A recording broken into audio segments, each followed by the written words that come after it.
Todos os grandes filmes de ficção tendem ao documentário, como todos os grandes documentários tendem à ficção. A frase foi dita por Godard nos anos 50 e vale para o documentário desde que foi inventado. Meu nome é Ana Azevedo, sou carioca, jornalista e cineasta. Trabalho desde o ano 2000 com cinema documental, escrevendo, dirigindo e pesquisando. Até agora, 2001, já são 18 filmes entre curtas-metragens, longas e videoarte. A maior parte deles, curtas-metragens e curtas documentais. E é sobre o curta documental que vamos conversar. Mas antes de começar, é preciso colocar os pingos nos is. Documentário é um gênero cinematográfico. A gente escuta muito por aí. Ah, não é um filme, é um documentário. Documentário é filme sim, é cinema. O realizador que faz documentário é um cineasta. Mas então, o que é um documentário? Bem, definir documentário não é uma tarefa muito fácil, porque são muitas as formas possíveis para se contar histórias que têm como característica, diferente da ficção, o fato de lidar com a realidade criativamente.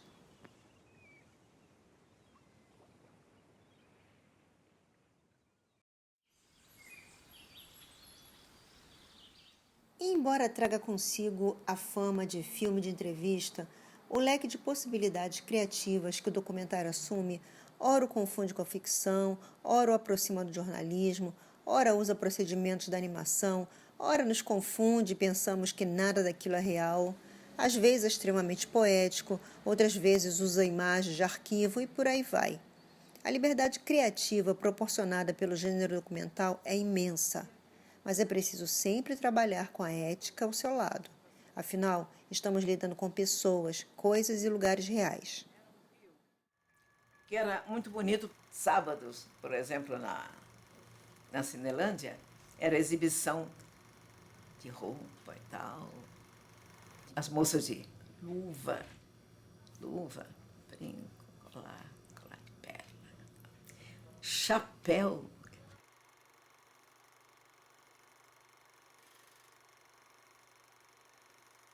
É um rio que, com essas delicadezas, não existe mais. Acham-se em fase final as demolições realizadas na esplanada do castelo.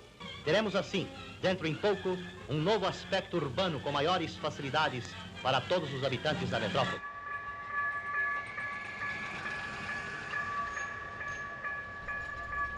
Sabe como é que marcava? Era uma cordinha em cima do bonde que fazia assim, ó. 3 passagens pagas. 1, 2, 3. Entendeu? Mas viajava mais gente no estribo do que dentro do bonde. Sabe por quê? Porque não pagava. Eu nasci em Portugal, vim para o Brasil com 10 anos, moro em Santa Teresa há 81. Continua a mesma coisa. É um bairro longe, eu acho que não é longe da cidade, mas é longe da cidade. Não tem um açougue aqui em cima, sabia?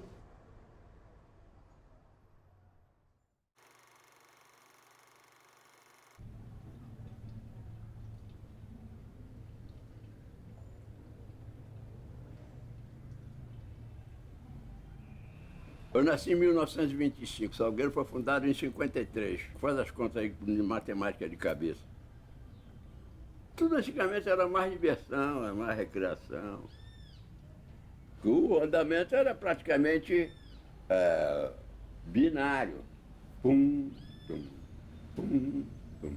Aí com um regulamento, a coisa, já gerou.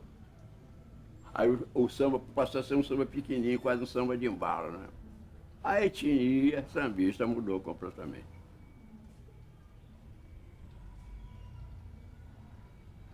Chegando ao Rio de Janeiro, no mercado de escravo, o rico fidalgo comprou para a Vila Rica o levou. Tchau.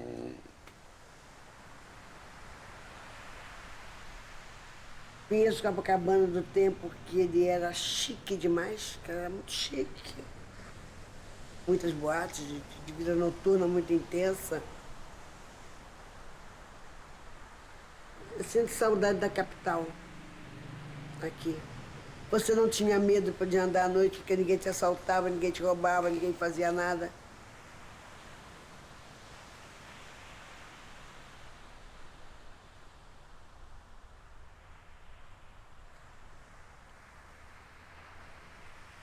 Meu samba é triste de verdade, é um samba feito de lamento e de saudade. Saudade da vida que passa, que a morte carrega nem manda levar. Saudade de uma juventude que vai para sempre para não mais voltar. Saudade é palavra bem triste que a gente nem gosta de pronunciar. Saudade é que me faz pensar para fazer samba triste e depois chorar. Para fazer samba bem triste e depois chorar.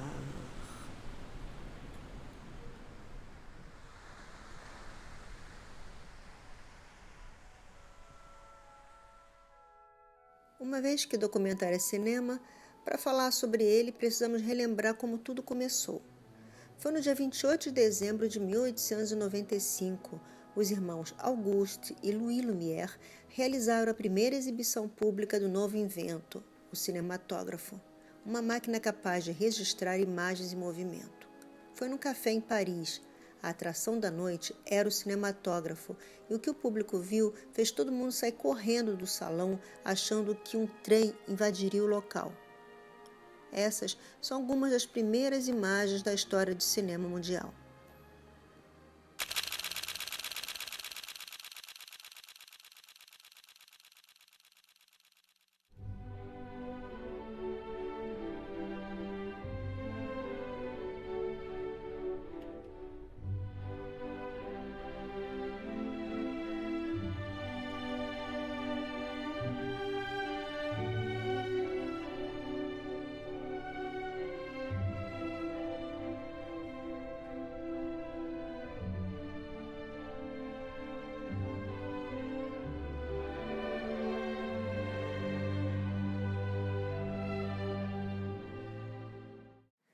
Mas naqueles primeiros anos ninguém pensava o cinema como uma obra de arte.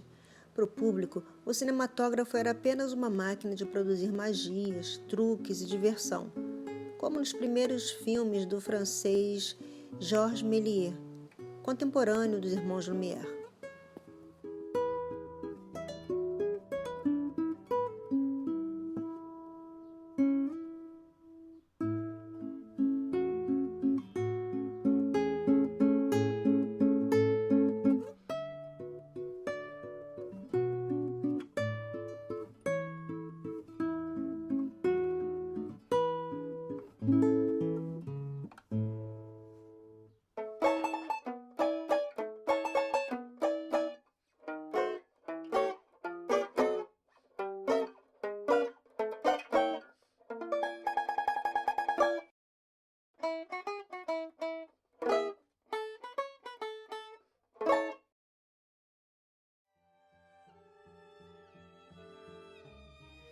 E foi preciso aguardar até 1922 para chegarmos àquele que é considerado o primeiro documentário.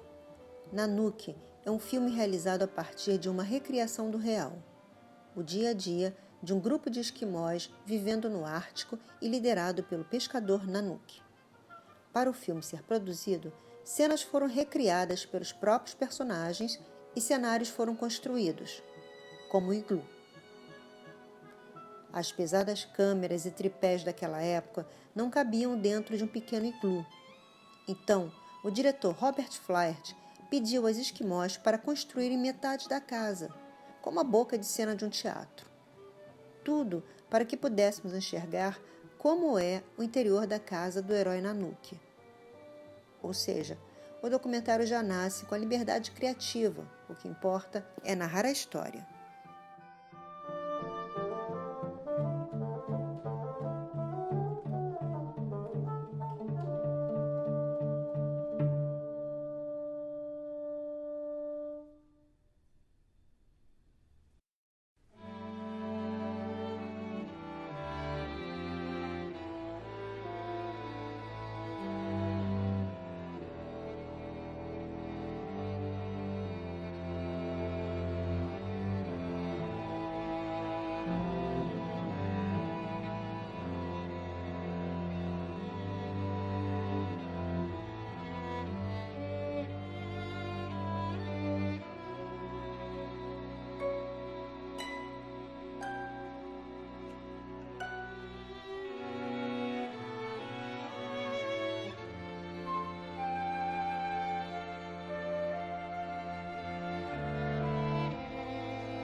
Nanuque é exemplo de uma das possibilidades narrativas de lidar com o real. Existem outras.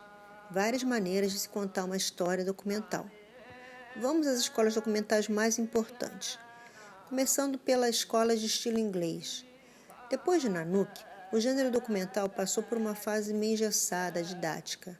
A imagem, por exemplo, apenas ilustrava o que o texto em off já dizia. Como podemos ver no filme The Songs of Ceylon, de 1934, produzido por John Grierson na Inglaterra.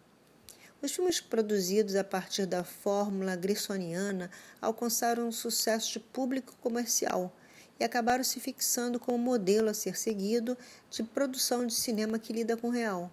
Foi Grierson, inclusive, quem batizou o gênero com o nome de documentário.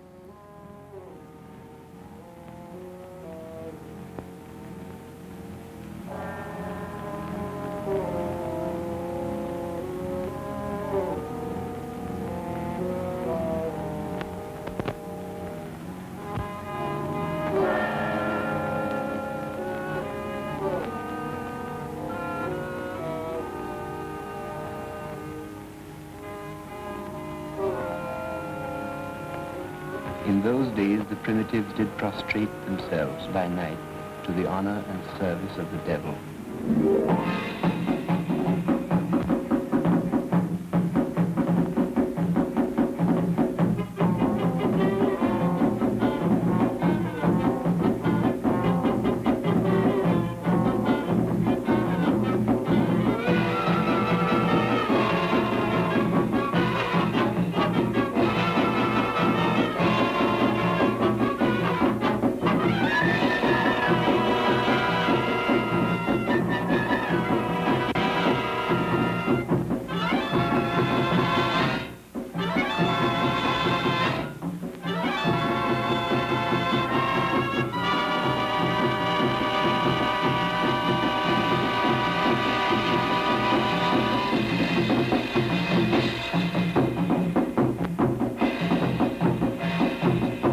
These rites they celebrated until the coming of a great god whom they call Buddha, unto whom the salvation of souls belongs. Him they believed once to have come upon the earth, whence he departed from the top of the highest mountain on the island, called in the Chingule language Hamalel, but by the Portuguese and the European nation Adam's Peak. It is sharp like a sugar loaf, and on the top a flat stone with the print of a foot like a man's on it, but far bigger, being about 2 foot long. It is the footprint of the Buddha. The people of this land count it meritorious to go and worship this impression. And generally about their new year, which is in March, they, men, women, and children, go up this vast and high mountain to worship.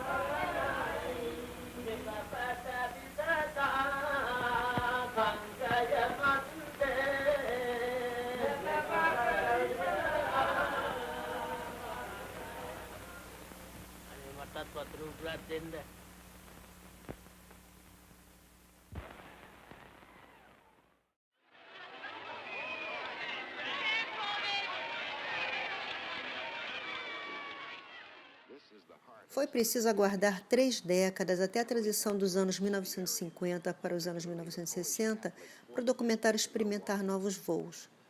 Nos Estados Unidos, um grupo de jornalistas que praticava um estilo de reportagem mais livre, que lembrava a crônica, chamado de New Journalism, migrou para o cinema. E eles lideraram uma revolução no documentário mundial ao começarem a trabalhar com gravadores sincronizados com a imagem pela primeira vez na história do cinema e câmeras mais leves.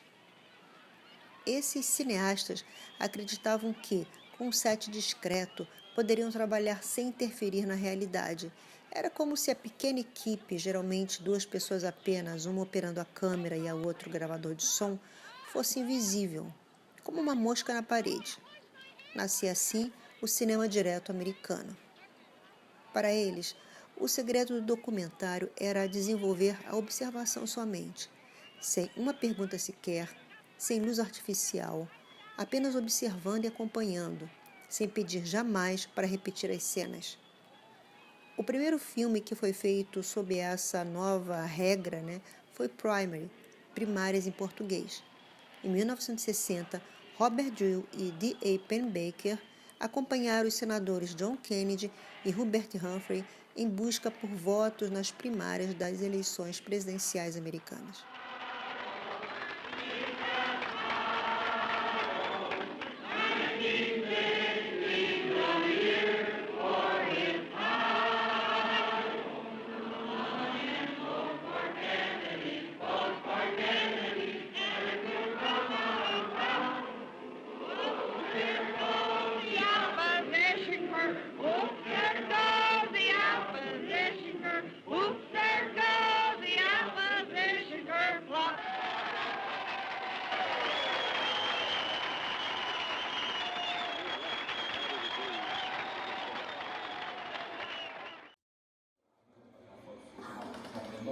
Gente, fecha a porta, senão o ar vai embora, gente. Calma. Olá, no tempo da escola, a professora fazia uma Eles contrataram um costureiro famoso, não sei das quantas. O cara não acerta uma camisa minha. No Brasil, em 2004, João Moreira Salles lançou o documentário Entre Atos. Inspirado em Primary, o filme segue os bastidores da campanha do então candidato à presidência da República, Luiz Inácio Lula da Silva. Eu já falei para Nazaré, dá uma olhada nessa gravata aqui, ó, o nó normal que eu dou. Mas é o tecido, já falei para ele, é muito grosso. Essa gravata, Nazaré, é aquela que fica curtésima quando eu dou o nó. Já falei para você.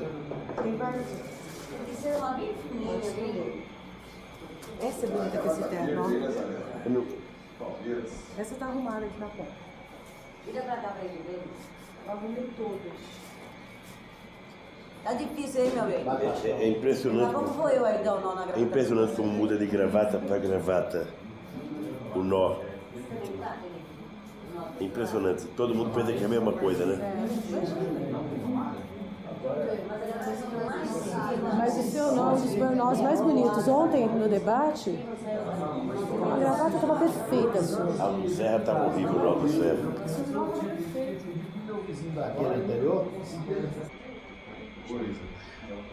Sempre gostei de andar bem vestido. Sempre. É que peão não pode comprar muita roupa, né? Mas eu sempre achei bonito um cara de terno e gravata, sempre. Achei muito elegante. Eu morava na frente de um armazém de café na Vila Carioca E aquelas pessoas que trabalhavam, cada puta negão de 2 metros de altura, todo dia trabalhava de terno branco, gravata, chapéu. Eu achava tão bonito, rapaz. Meu pai trabalhava num armazém de café, ele tinha de casa todo dia de terno e gravata para trabalhar. É um demônio, passei 30 anos na fábrica, eu não me acostumei de macacão, mas 3 dias de gravata eu não acredito.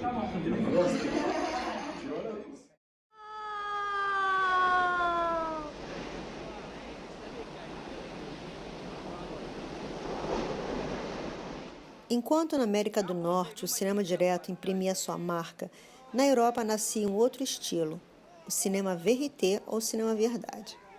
O antropólogo francês Jean Rouch é o nome que mais se destacou na realização desse tipo de documentário.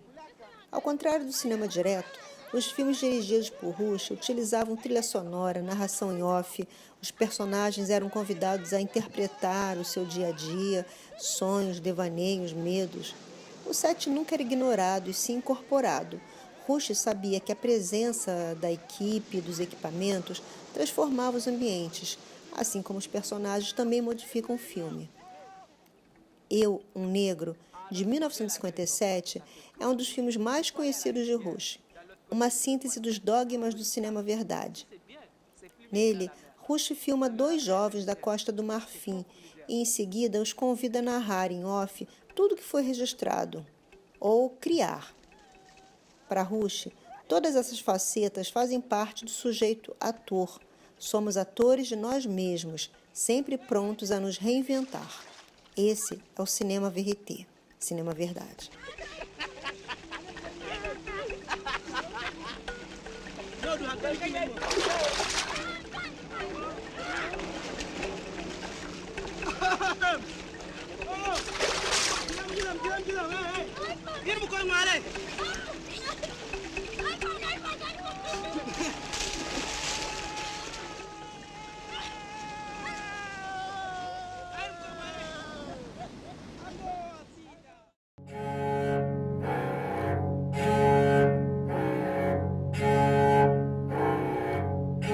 O filme documental ele pode ser realizado através de entrevistas, pode ser poético, pode conter denúncia, pode ser observativo, o diretor pode participar com a voz, apenas fazendo perguntas, ou pode estar totalmente em cena também, contracenando com os personagens.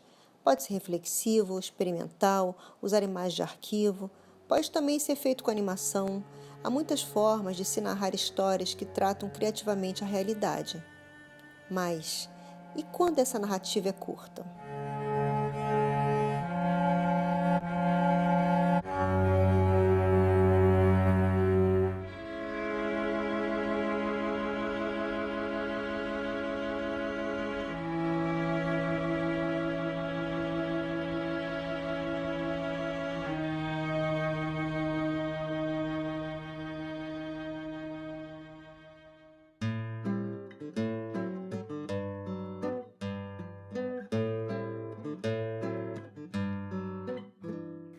O escritor argentino Júlio Cortázar comparou certa vez o ato de escrever a uma luta de boxe.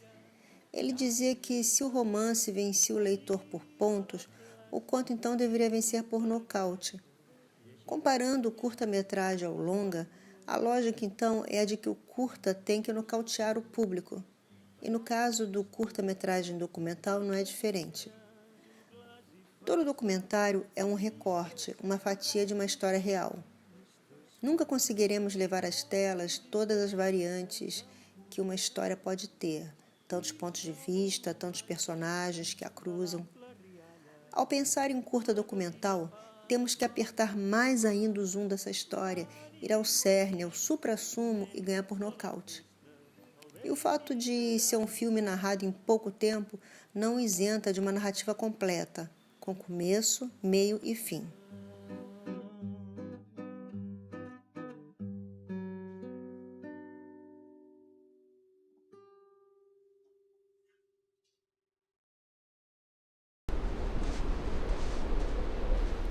Há histórias que cabem em um curta-metragem, outras não.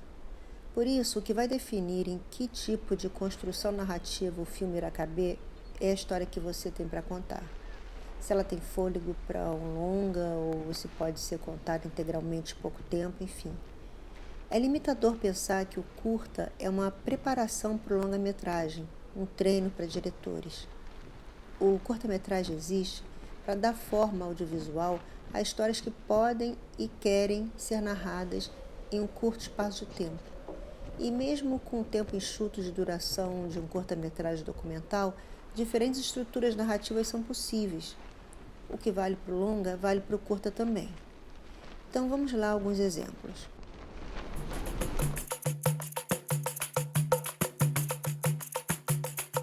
A palavra tia é uma palavra de respeito.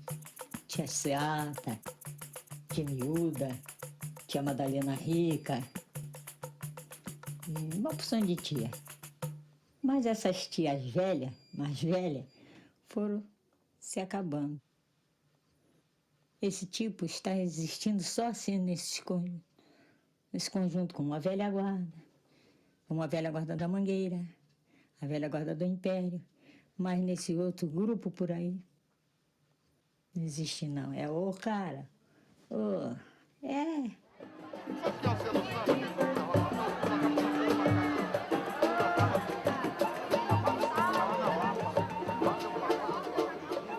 Gilsária Cruz. Batuque na Cozinha, filme que lancei em 2004, contou inicialmente com 4 personagens filmadas. Na edição final, porém, ficaram apenas 3. E assim a gente conseguiu ajustar o foco do filme no núcleo das pastoras da velha guarda da Portela, Eunice, Doca e Surica.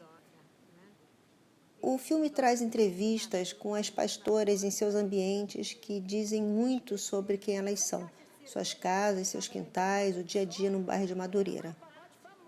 Mas não é apenas um filme de entrevistas. Eu busquei explorar essa história através das imagens que, por si só, me ajudavam a narrar a vida dessas 3 artistas, como as rodas de samba, a feijoada na vila onde mora a Surica e a cor azul da Portela, que se espalha pelas casas e por todos os cantos do bairro de Madureira.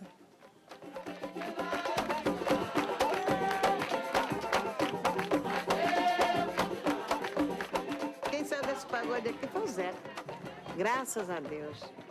Eu que chamei o Milton Manhãs para vir ver ele versando, ele e Deni, 2 moleques, né? A gente, é surpresa, né? 2 molequinhos de boné de que bom, versando, um mandando lera pro outro. Jovelina, a falecida Jovelina também surgiu daqui. Era um terror isso aqui. Era um terror.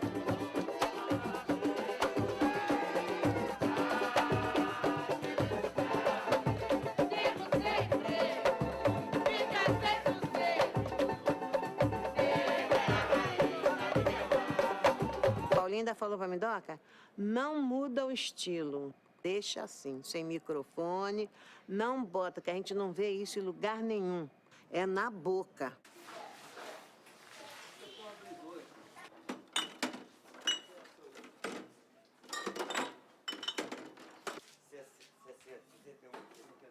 Não é isso, Chimbinha. Ele faltou mais 2, então só 63 caixas. Meu nome de batismo Miralente Ferreira Barcelos, pseudônimo Surica, conhecido no mundo do samba. Esse nome foi dado pela minha falecida avó. Quando eu era pequenininha, com 4 meses, eu era muito gorda, como até hoje ainda sou, né? Mas eu era bem socadinha, então minha avó virou-se e disse...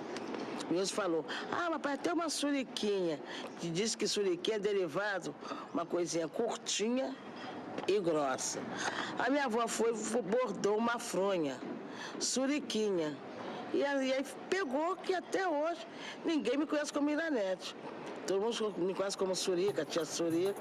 Fala, Renato, fala. Peraí que eu tô numa entrevista numa rádio aqui, Regi. Tá, um beijo, tchau. Alô? Tia Surica. Tá tudo certinho, meu amor. Tá tudo sob controle. Hoje vai ser uma macarronada, um carne assada e uma saladinha de alface. Quem vai? Conto com a presença de vocês. Agora. Pata legal também.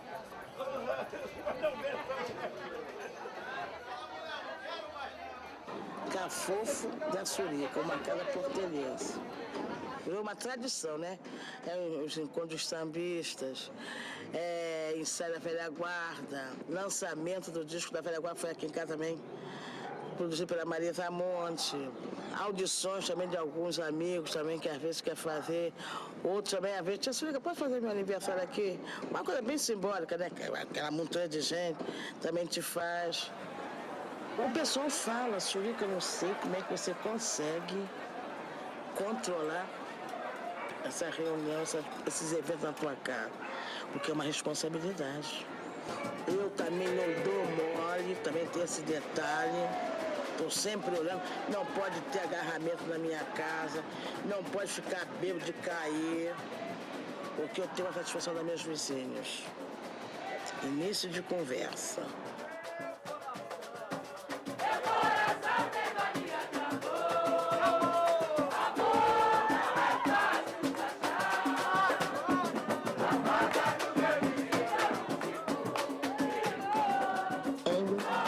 Portela. Meu coração é Portela. Saí nas Baianas, saí lá do Cor, saí em Ala. Fui crooner. Agora o terminal é Velha Guarda. Então aqui, depois da tia Vicentina, eu ingressei na Velha Guarda. Eunice. Depois foi a Doca. Né? E depois foi a Surica. Então foi eu, Doca, Surica. Éramos nós três. E eles todos, sendo Manassé, Agimiro, Chatim, o menino da Cuíca, o Casimiro, Casquinha, falecido Alberto, Monarco e Chico Santana.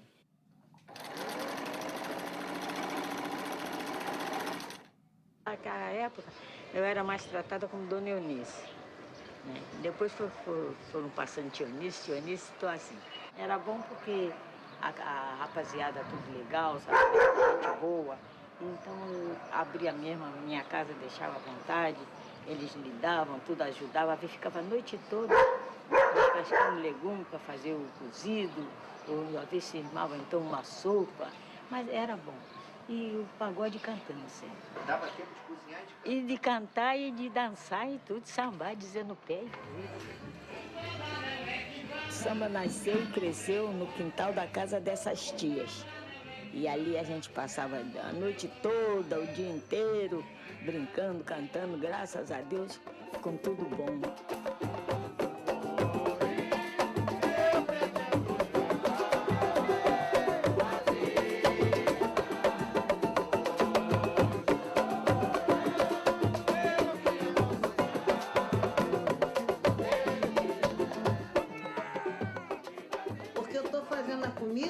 Sabendo que vai pro samba.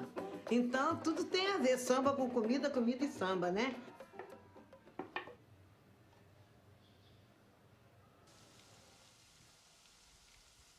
Qual é o prato mais difícil que a senhora já fez, tia? Meu filho, eu não vou te falar que olha o prato, porque eu nunca fiz, não. Nem me chamo que eu não sei fazer. Você acha que eu gosto de comida grosseira? Eu fui pro Leblon fazer essas comidas. A moça perguntou se não tinha uma pessoa que fizesse essas comidas daquele subúrbio, né? As madames de lá chamam aquilo. Então, tudo bem, faço. O que elas querem comer? Ah, diz que é uma comida daqui do subúrbio. Eu digo, assumir subúrbio é angu à baiana, que a gente gosta muito, né? Feijoada, triparondeira, né? Uma rabada, eu também gosto de fazer.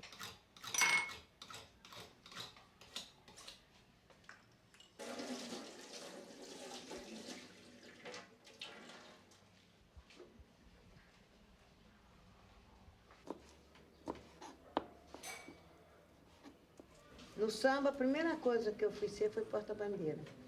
Mas não de escola grande, né? Eu não gosto de mentir, não. Eu fui porta-bandeira do Nido da Congonha. Se eu ainda tivesse saúde, eu ia mostrar a essa gente que quer ser porta-bandeira. Mas eu não tenho mais saúde, não posso mais rodar por causa do labirinto, né, que eu tive. Então, porque essas porta-bandeiras, para mim, tá tudo por fora aí. O que era uma porta-bandeira, elas estão tudo por fora. Esse negócio de porta-bandeira com... Esse negócio não é mão, não. O negócio é pé, não é mão. Mas tudo agora é válido, então não entendo. Eu sempre fui portelense, sabe? Mas ainda peguei tempo bom, tempo de São Natal. E ajudei muito, ajudei a dirigir a escola, a diretora, saí na ala dos compositores.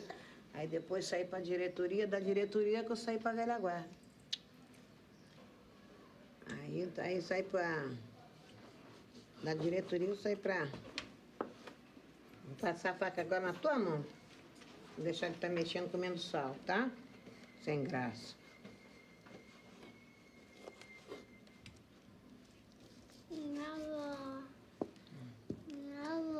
Melhor, sem calor. Vou passar a faca.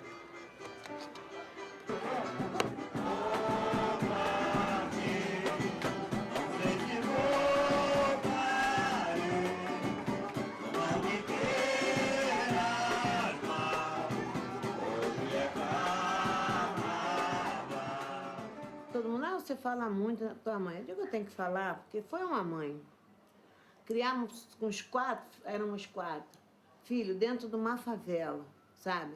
Sem pai e ela sem marido. 3 horas da manhã eu estava na beira daquele cais, uma lata de sopa de 20, meu irmão na cabeça, meu irmão era mais velho do que eu, 2 anos, e eu com a outra lata de prato e a concha. Minha mãe fazia sopa de entulho, que na época era sopa de entulho, que era de legumes, né? Então, minha mãe fazia aquela sopa para vender para os estivadores. Largava o primeiro quarto, 3 horas da manhã. Então, 3 horas a gente estava na beira do cais.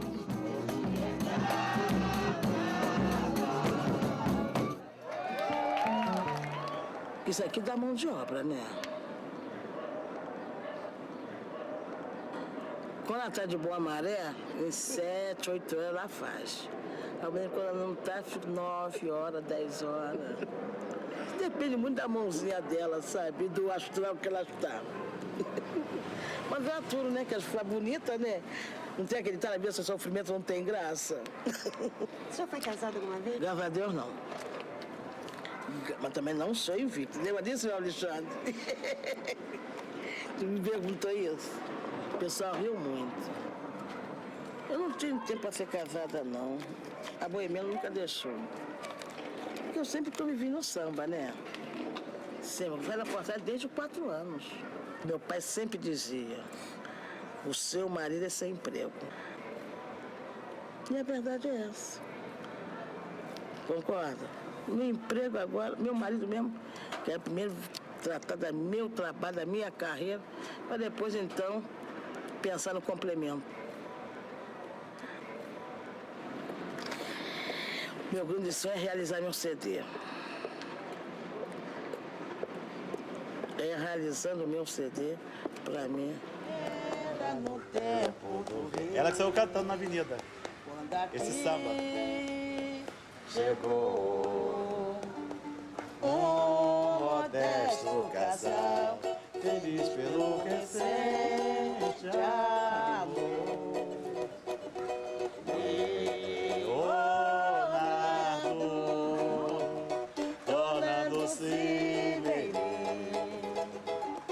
Deu a Maria Hortaliça um novo lar, um pouco de conforto e de carinho. Se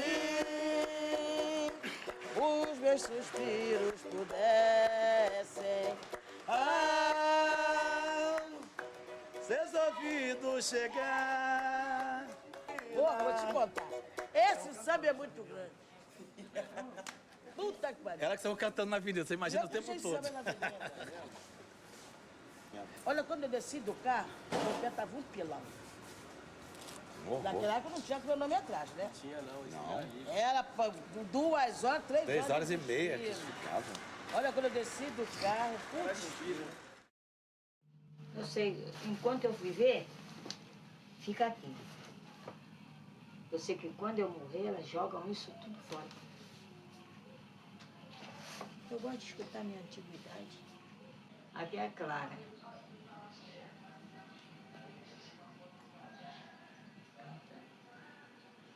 Menino Deus, essa música é muito Mauro Duarte, muito bonita. Samba da Volta, Toquinho e Vinícius, assim, Sindorerê, de Candeia, Conto de Areia, esse, muito bonito. A música marcou muito na minha vida, muito mesmo, sabe? Não assim dizer por sentimento, coisa não, marcou por amor. Não sei por que eu adoro esta música, menina. Não, mas eu não posso cantar, minha filha, eu não estou cantando assim. E nos shows? Bom, no show eu canto, mas não sou eu que estou cantando. Sou eu. Água no mar é maresia, mareia, mareia. Contam que toda tristeza que vem da Bahia nasceu de um olho moreno molhado do mar. Não sei se é conto de areia ou se é fantasia, que a luz da candela meia pra gente dançar. Um dia a morena afeitada de rosas e renas abriu seu sorriso de moço e pediu pra dançar. A noite emprestou as estrelas bordadas de prata e as águas de mar alina eram gotas de luar. Eu vi minha mãe Iemanjá. Estava na praia e vi a imagem de Iemanjá cantando aquele canto. Água no mar é maresia. E eu, naquilo, vendo, depois quando ela foi sumindo, que eu despertei do sono, eu ainda vi aquela sombra assim.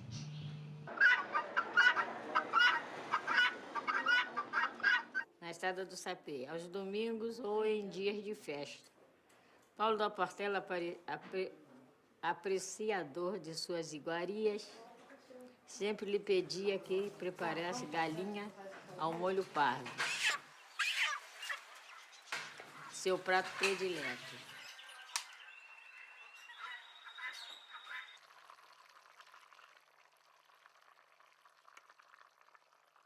E o seu Paulo gostou.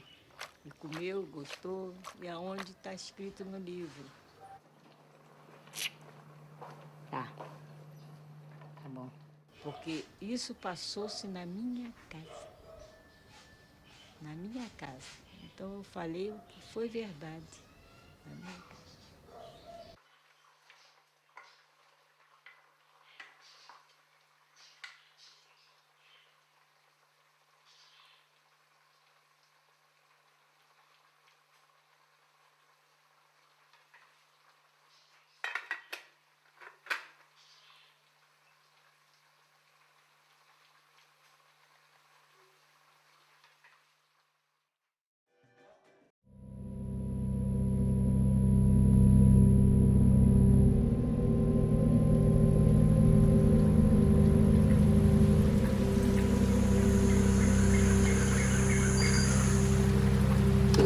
Hoje é o último dia do ano, essa viagem está muito boa.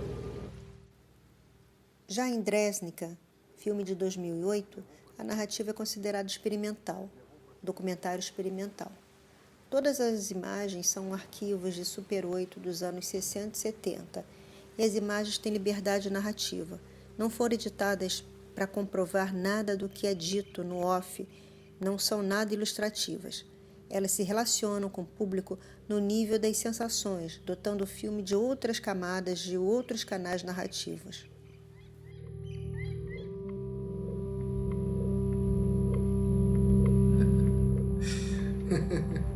Visitar, vulto, visão, ver, não ver, perceber, sintético, sensações, pessoas e lugares.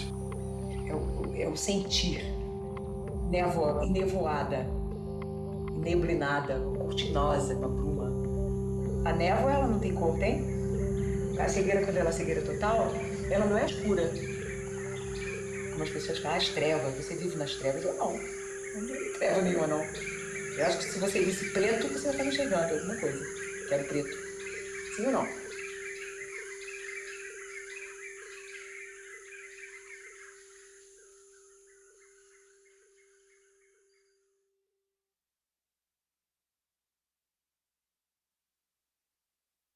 Azul é uma cor espalhada, assim.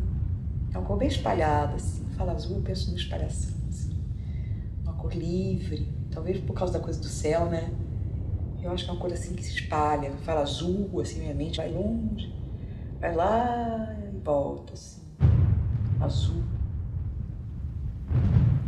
A cor da minha cegueira é azul. É um azul mesmo, espalhado. Assim.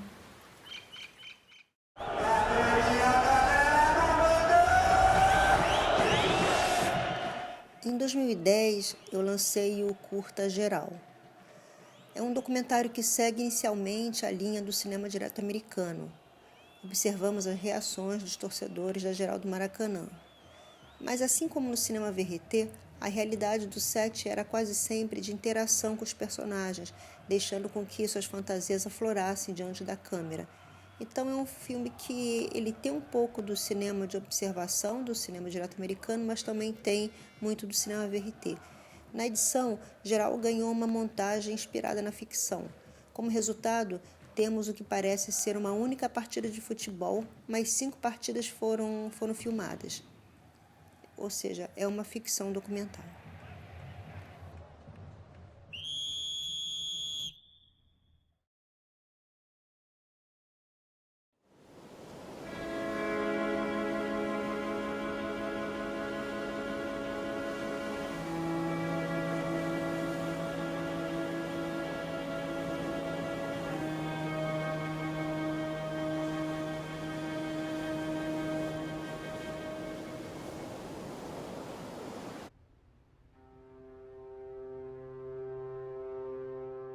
Um Irradio, também de 2010, é quase todo narrado em off. Na tela, trechos da obra do escritor Machado de Assis e nos quais ele cita endereços da cidade do Rio de Janeiro. O filme revisita esses endereços hoje. O cotejar de épocas é realizado com muita subjetividade e liberdade criativa, como nas cenas no Largo do Boticário, nas Laranjeiras, onde Machado de Assis morou.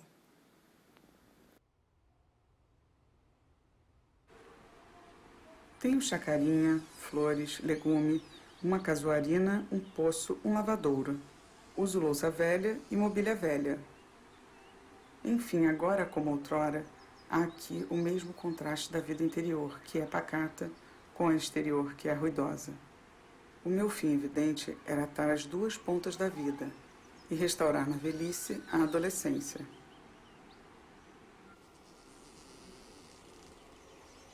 Pois, Senhor, não consegui recompor o que foi, nem o que fui. Em tudo, se o rosto é igual, a fisionomia é diferente. Se só me faltassem os outros, vá. Um homem consola-se mais ou menos das pessoas que perde. Mas falto eu mesmo. E esta lacuna é tudo.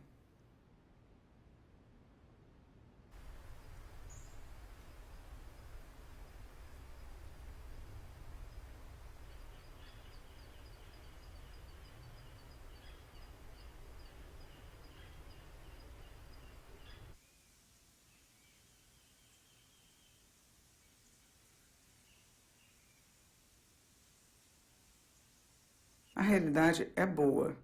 O realismo é que não presta para nada.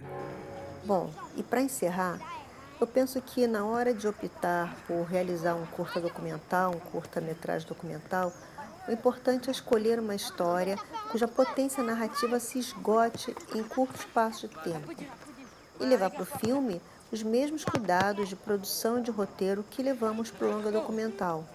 O tamanho não irá definir a qualidade do filme.